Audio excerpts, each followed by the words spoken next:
Videoga olishni boshladim. Salom, barchalarga assalomu alaykum. Bugun darsligimizni ikkinchi qismini boshlaymiz. Bu kuchli asalari oilalari shakllantirish va ko'p asal olish degan mavzu bo'ladi.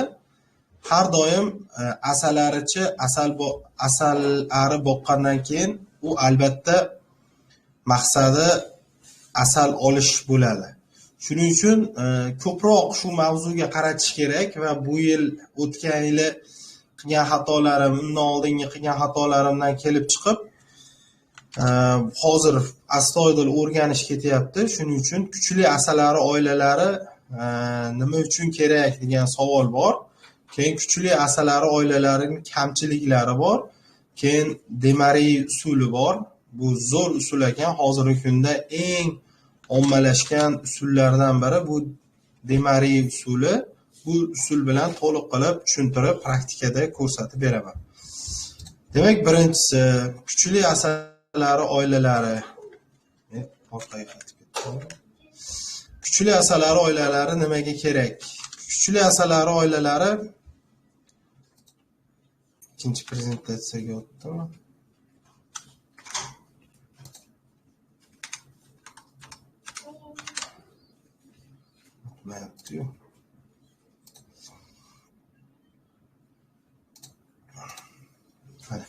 Kuchli asalari oilalari nima uchun kerak? Kuchli asalari oilalari har doim bizga asal olib keladi. Kuchsiz asalari oilalari asalni olib kelmaydi, chunki o'zidan ortmaydi. Ikkinchisi, kuchli kolonnalar hosil qilishimiz mumkin va ko'p miqdorda arini tashkillashimiz mumkin bo'ladi. Bu o'zimni 5 yillik o'sha opitimdan kelib chiqqan holatda shunga amin bo'lyapmanki, 100 ta oilani kuchsiz qilib boqqandan 50 ta oilani kuchli qilib boqqan afzal ekan. Bu praktikada o'zini ko'rsatyapti. Bahordan boshlab biz astoydil arilarni kuchli qilib shakllantirishga o'tamiz.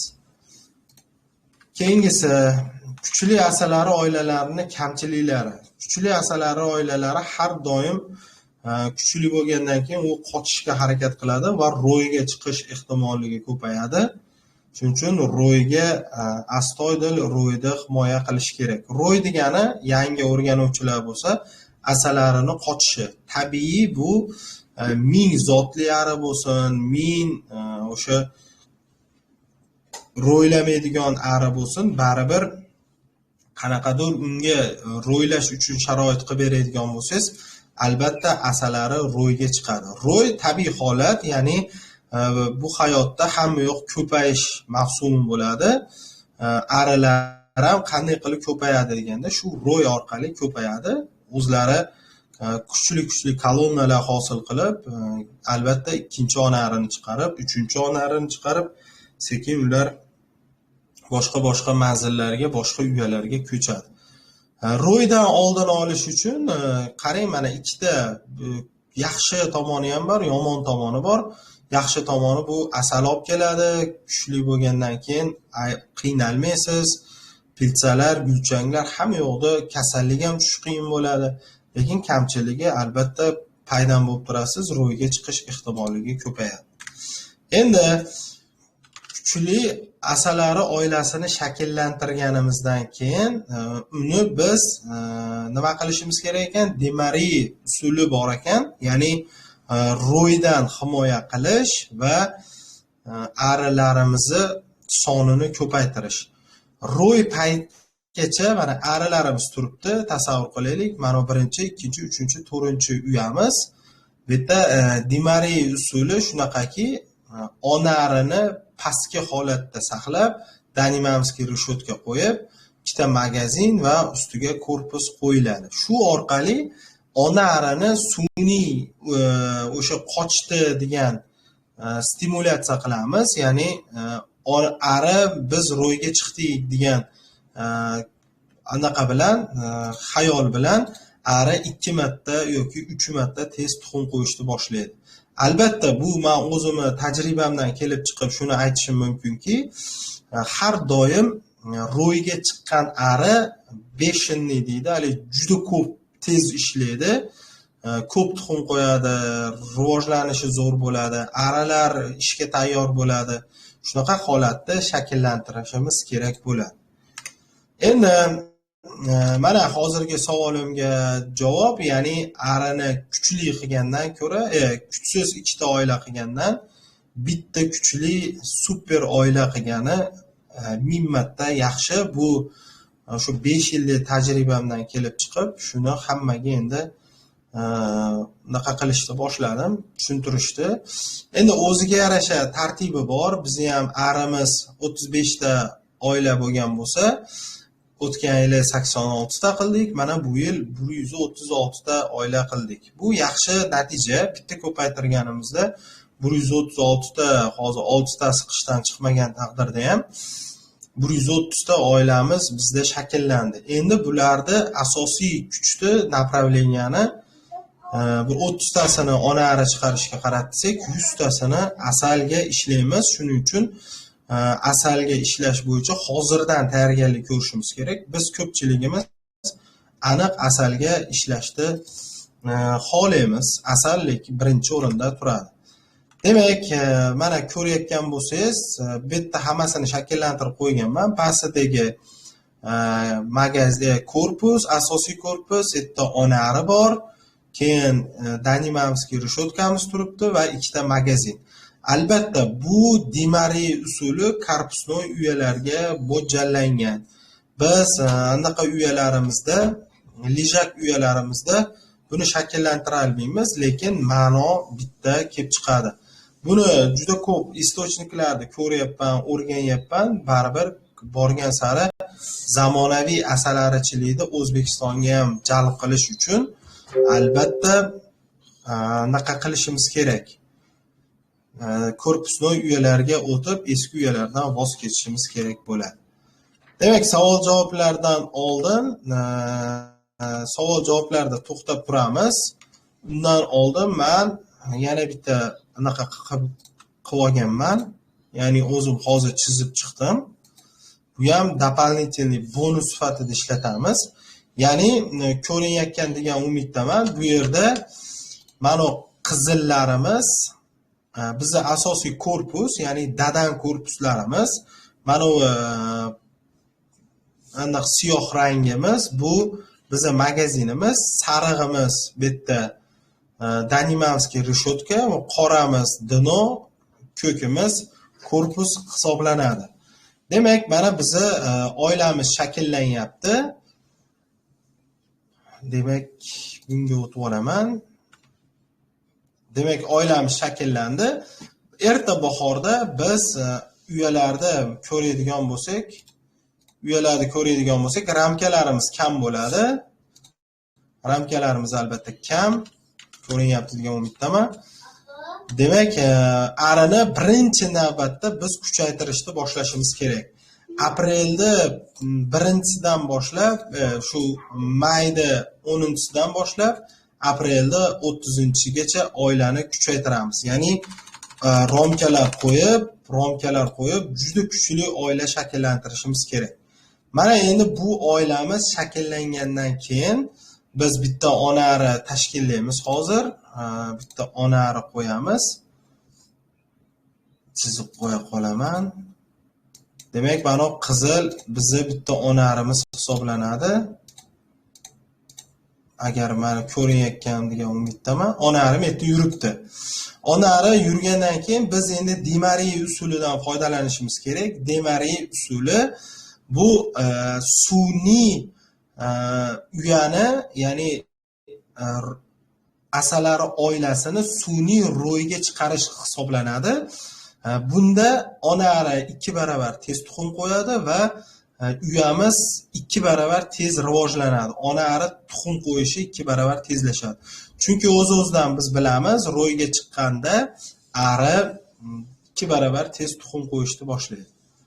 Demak, bunda nima qilishimiz kerak? Vaqtimiz bo'ldi, vaqt keldi. Endi bu uyani chekkaga suramiz. Chekkaga surib, biz bitta korpusni pastiga joylashtirishimiz kerak. Korpusni joylaymiz. Krishkani olib turib, o'rniga Danimamskiy reshotka qo'yishimiz kerak. ya'ni ona arini izolyatsiya qilish uchun, ona ari tevaga chiqib ketmasligi uchun, ona ari tevaga chiqib ketib qolmasligi kerak. Bundan keyin biz nima qilamiz? Bitta magazin romka bu yerga qo'yishimiz kerak va korpusimizni yuqori qismiga joylashtirishimiz kerak. Demak, mana bizni uyani, ya'ni anaqani Demari usulini shakllantiryapmiz. Endi bu yerga nima qilishimiz kerak? Bu yerga tevadan uyadan ona arini olib, bitta tuxumli romkasini pastga ona ari bilan ko'chiramiz. Demak, ona ari bilan ko'chirishimiz kerak bo'ladi. Bu yerga bitta oddiy vashina qo'yib qo'ysak bo'ladi. Vashina qo'yib qo'yamiz. Bitta oddiy vashina bilan to'ldirib qo'yamiz. Keyin pastki tomonlarini ham oddiy vashinalar bilan to'ldirib qo'yishimiz kerak bo'ladi. Shu tarzda yuqoridagi arilar hammasi pastga tushishni boshlaydi. Pastga tushishni boshlab, tabiiy holatda biz arimiz ro'yga chiqdik degan fikr bo'ladi. Bu korpusnoy uyalarda nima uchun? Chunki bu yerda ona arini feromonlari, ya'ni ona aridan chiqadigan hidlar, albatta bu feromon yuqoriga talpingan bo'ladi. Ya'ni ona aridan chiqayotgan hid mana yuqoriga talpinganligi uchun bu yerda mana qismida ro'y bo'lmaydi. Agar biz mana bunaqa lijak uyalarda qiladigan bo'lsak, mana uni lijak uya deydigan bo'lsak, tasavvur qiling, mana bunaqasiga lijak uya bo'ladigan bo'lsa, bitta katta uyamiz, ikkita oila joylashgan. Bunda mana bunaqa ikkita oila joylashyapti.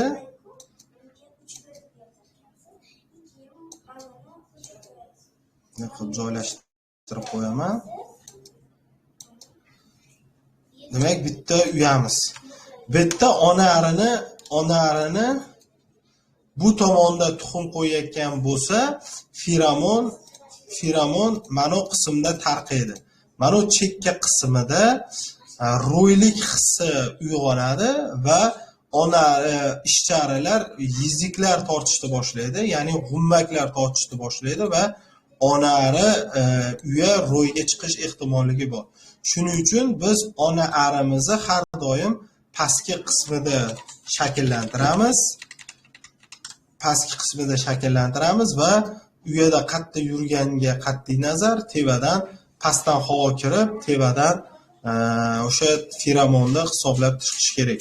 Bu paytda yuqori qismida ona hidi kamayganligi uchun bu yerda g'ummaklar ham paydo bo'ladi. Shuning uchun 10 kunda jelatinli g'ummaklarda tevadagi qismini aniq pastga olib tushib qo'yishimiz kerak bo'ladi. Shunaqa tavsiya qilinadi. Bu narsa erta bahorda shu may bilan aprelni oxirlari, mayda 20-sigacha amalga oshirilsa, bu pastdagi ona ari tezlik bilan mana romkalarda urug'qa qo'yishni boshlaydi. Urug'lar mana bunaqasiga kengayishni boshlasa, bu yerda kengaygan urug' sekin kamayishni boshlaydi. Chiqib kamayishni boshlaydi va yuqoriga asalni, pastki qismiga asalni olib kelish jarayoni boshlanadi. Shu Demari usuli eng zo'r usul. Bu usulni ham bilib olganimiz yaxshi, chunki men bahordan boshqa ona ko'paytirmayman, anaqa ko'paytirmayman oila. Faqat oilalarim endi bu yilgi oilalar kamida 2 romkaga yo 2 ta korpusga olib chiqish niyat bo'lyapti, maqsad bo'lyapti. Shuning uchun shunga harakat qilinadi. Demak, Demari degan usulimizni hamma tushunib olgan bo'lsa, endi yana bitta kichkina mavzucha qilib beraman. Ya'ni juda ko'p savollar bo'lyapti. Ya'ni ventilyatsiya hisobiga ventilyatsiyani tushuntirib berishim kerak. Ventilyatsiya bilamiz, arilarda qishda hozir juda muhim hisoblanadi ventilyatsiya. Shuning uchun hozir mana klubimiz mana bu qismda joylashgan bo'lsa, mana shu qismida bunday joylashgan bo'lsa, ko'pchilik romkalari bilan qoldiradi, ko'pchilik romkasiz qoldiradi, ko'pchilikda monetdan litok bo'ladi, havo kiradigan, ko'pchilikda bizning uyalarimizda mana pastdan havo kiradi. Mana shuni qanaqa afzalliklari bor deyshadi. Keyin ko'pchilik salafan qo'yyapsiz aka deyapti. Ya'ni mana bu usti qismiga monetga salafan qo'yilyapti. Salafan men yerda tellashda hisobga olmaydimi degan savollar bo'lyapti. Shu savollarga shu rasmni chizganimda bir yo'li tushuntirib qo'yishim kerak. Esdan chiqib qolmasin, ventilyatsiya ikki xil amalga oshiriladi. Ventilyatsiya oddiy usulda, an'anaviy usulda bo'ladi. Ikkinchisi bu zamonaviy ventilyatsiya. Zamonaviy ventilyatsiya olimlar tomonidan o'sha tadqiqotlar qilib buni o'rganishgan va shu yaxshi natijani beradi. Shuning uchun bu usulga ko'pchilik o'tyapti. Nima uchun? Afzalligi ovqatda oziydi va arilar bahorda kam metga ari to'kiladi. Ya'ni o'ladi. Ari o'lishi shu eng zo'r qishlov deganda ovqatda oziyish kerak va ko'pgina ari qishdan chiqish kerak. Shuning uchun yangicha usulga o'tilgan. Bu usullar qanaqa? Birinchi bo'lib uyani shakllantirayotganimizda har doim havoni hisobga olish kerak. Mana uyada men shakllantirishni boshlayman. Yonidagi uyada bizning uyamizda hozir mana ko'pchilikda 4 ta, 5 ta romka saqlanyapti. 5 ta deylik, mana 5 ta uyamiz bizda qishlayapti. Bu mana klubimiz bizi. Bu klubimiz, klubni yana chizib qo'ya qolaman. Demak, bu yerda mana klub joylashgan bo'lyapti. Ko'pchilik mana shunaqa qilib joylashtiryapti, ko'pchilik boshqacha joylashtiryapti. Ko'pchilik mamlaqa usulda foydalanib bo'lyapti. Ya'ni hozir ashikkacha shuni olsam, endi buni o'chirib qo'ysam, yuradi. Demak, ko'pchilik uyani mana bu qismida joylashtiryapti. Bu yuraverar ekan, mana bu qismida joylashtiryapti. Ya'ni devorda mana bu qismida joylashtiryapti. Bu ham bo'laveradi, lekin o'zi aslida uya o'rtada joylashishi kerak. Ikkita tomonidan biz anaqa qo'yishimiz kerak. Diafragma deyiladi. O'zi aslida diafragmani biz yashilda belgilaydigan bo'lsak, yashilda belgilaymiz. Diafragma. Mana shunaqa diafragma bilan ikkita chekkadan biz joy qoldirib klubni o'rtaga saqlashimiz kerak. Ventilyatsiya litok tomonidan kirib, ventilyatsiyani kelinglar biz boshqacha rangda qilaylik va sarg'ishda qilamiz. Havo basdan kirib, mamlaqasiga yuqoriga ketish kerak. Hech qachon to'g'ridan to'g'ri ventilyatsiya bo'lmaydi. Mamlaqa usulda ventilyatsiya bu xato hisoblanadi. Shuning uchun ventilyatsiyani biz iloji bo'lsa yonidan chiqadigan qilish kerak. Bu oddiy an'anaviy usulda. Litok tomonida menda uyamizda kirdi chiqdisi bor. Mana shu yerdan havo kiryapti. Arimiz to'g'ri chiqib ketyapti. Bizda lekin biz nima qilganmiz? Mana bu tomoniga ho'ls qo'yamiz. Ustiga monondaylik ko'rpani katta qilib yopib qo'yamiz. Bu o'sha skvoznoyni oldini oladi. Mana havo o'tkazadi. Havo tevadan chiqib, mana havo tevaga chiqib, mana krishkamizni qopqoq qismimizni yonidan havo chiqib ketishi kerak. Mashinada to'g'ri qishlov amalga oshiriladi. Endi hozir zamonaviy uyalar chiqib ketdi. Pena-poliuretan uyalar. Pena-poliuretan uyalarimizda boshqacharoq ozgina. Ya'ni usti bizda mana bu qismi salafan bilan yopilyapti. salafan bilan yopilganligi uchun havo kirganda hech qachon havodan chiqib ketmaydi tevadan. Teva gluxoy yopiqligi uchun biz pastki tomoniga, mana tomoniga reshotka qilganmiz. Ya'ni pastimizni uyamizni pasti reshotka. Bu nima beradi? Bu havo tevaga chiqqandan keyin, magnitga tushgandan keyin bu yonidan pastga qarab pastdan chiqib ketadi. Ko'ryapsizmi? Bunaqa havo pastdan chiqib ketadi. Demak, magnitda issiq havo shakllantiriladi.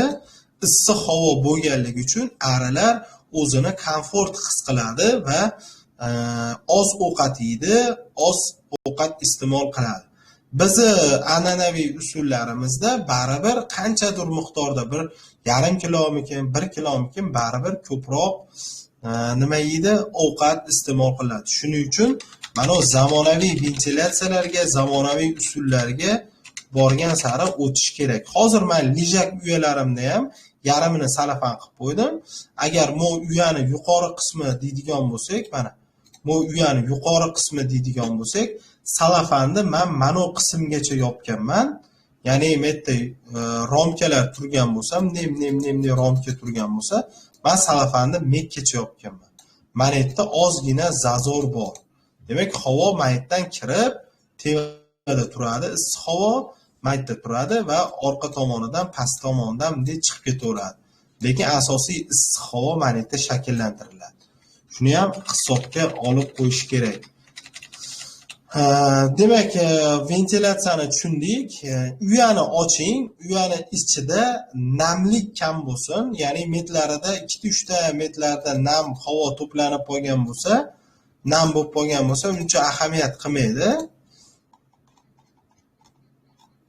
Mana yuqori qismlarda metlarda nam bo'lsa ishtima qilmaydi-yu, lekin o'ta namli ko'payib ketgan bo'lsa, o'sha romkalar qorayishdi va mana joy po'panay bosishni boshlaydi. Mana shu yerga e'tibor berasiz.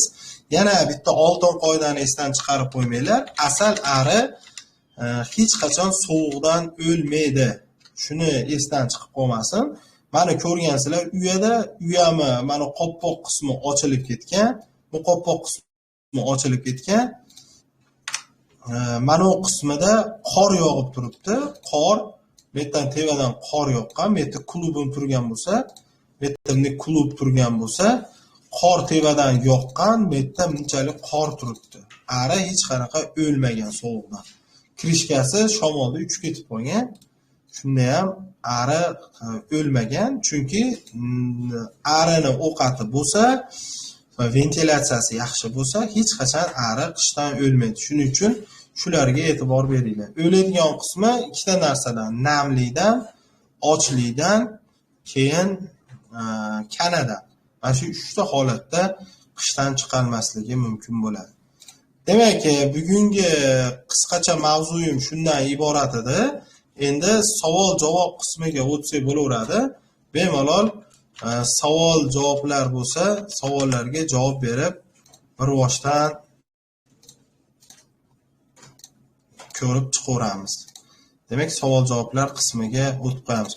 Ikkita savolni ko'rib chiqamiz, keyin videoni to'xtataman. Keyin yana davom etib ketaveramiz. Hozir video zapis bo'lganligi uchun videoni to'xtatib qo'yishim kerak. Bemalol savol berishlari mumkin ushbu mavzu yuzasidan.